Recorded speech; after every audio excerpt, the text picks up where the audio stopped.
Selamat bertemu kembali. Salam sehat, salam semangat, salam bahagia buat kita semuanya.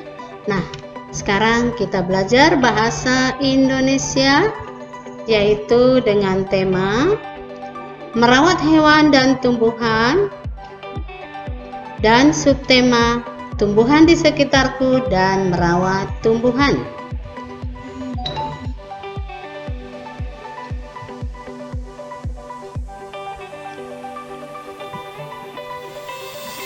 Tujuan pembelajaran kita adalah 1. Mengenal penggunaan huruf kapital dalam teks mengenai tumbuhan. 2. Mengetahui penggunaan tanda titik pada kalimat berita. 3. Mengetahui penggunaan tanda tanya pada kalimat tanya. 4. Dapat membuat kalimat tanya dengan huruf tegak bersambung. Nah, sebelum kita lanjutkan ke pembelajaran selanjutnya, silakan anak-anak tekan tombol subscribe-nya dan di like ya nak, dan juga tekan loncengnya.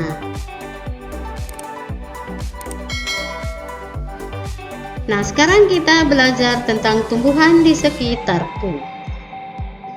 Di sekitar kita terdapat banyak tumbuhan. Ada tumbuhan yang hidup dan tumbuh di alam bebas atau tumbuhan liar, dan ada tumbuhan yang dipelihara. Tumbuhan yang hidup di alam bebas atau liar maupun yang kita pelihara harus kita jaga kelestariannya.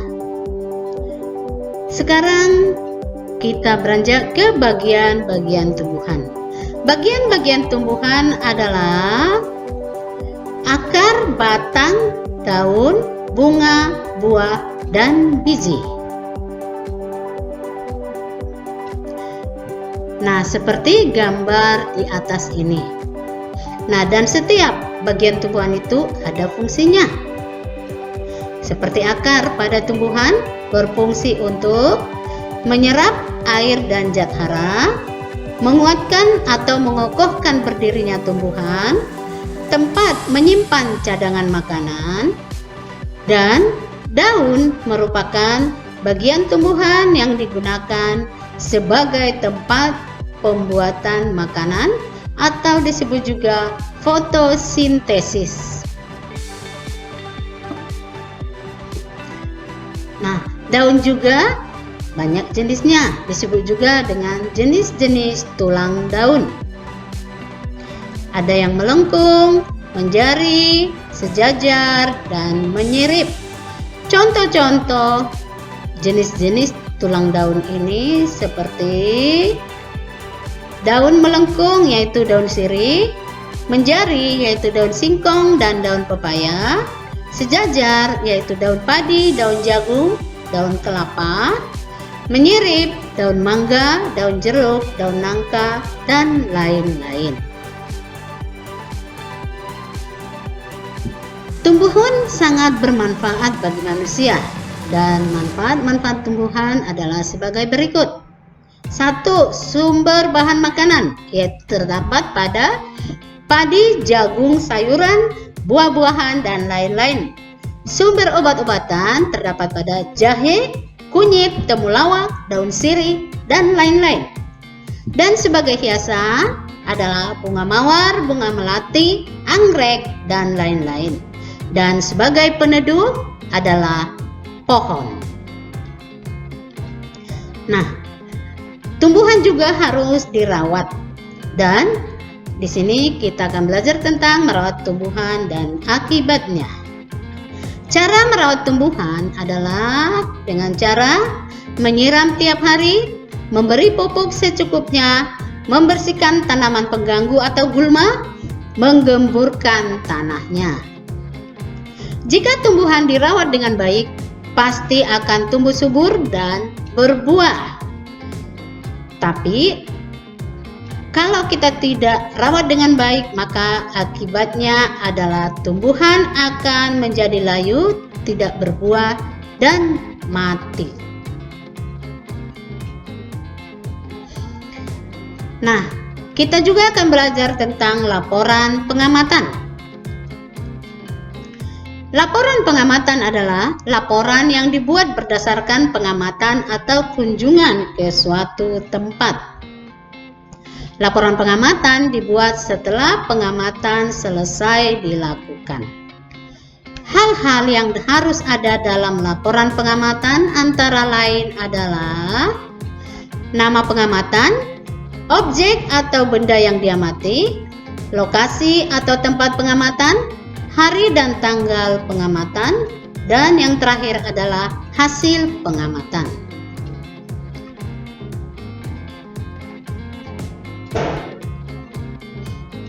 Hal-hal yang harus diperhatikan dalam membuat sebuah hasil laporan pengamatan yaitu hasil yang diamati ditulis semua, menulis laporan sesuai dengan fakta atau kenyataan yang diamati. Dalam menulis laporan harus menggunakan bahasa Indonesia yang singkat dan jelas. Nah, di sini ada contoh laporan pengamatan. Dan nomor 1, nama kegiatan adalah laporan hasil pengamatan bunga mawar. Objek pengamatannya yaitu bunga mawar. Lokasi pengamatannya di rumah atau di sekolah. Hari tanggal pengamatan misalnya Senin 8 Februari 2021. Hasil pengamatan adalah 1. Daunnya kecil bentuk menyirip. 2. Bunganya beraneka warna, ada yang merah, kuning, ungu, putih, pink, dan lain-lain. 3. Batangnya berduri. 4. Akarnya tunggang.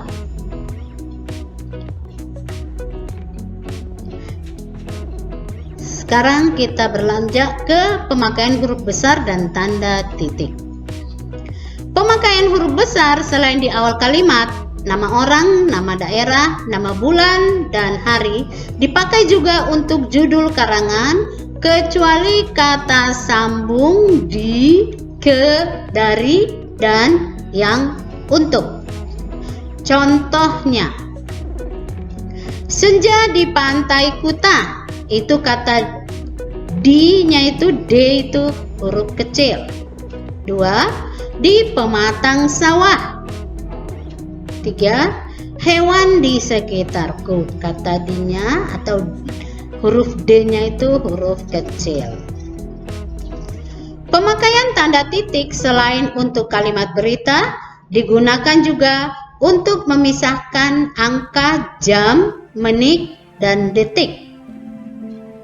Contohnya, pukul 12.15 atau pukul 12:15.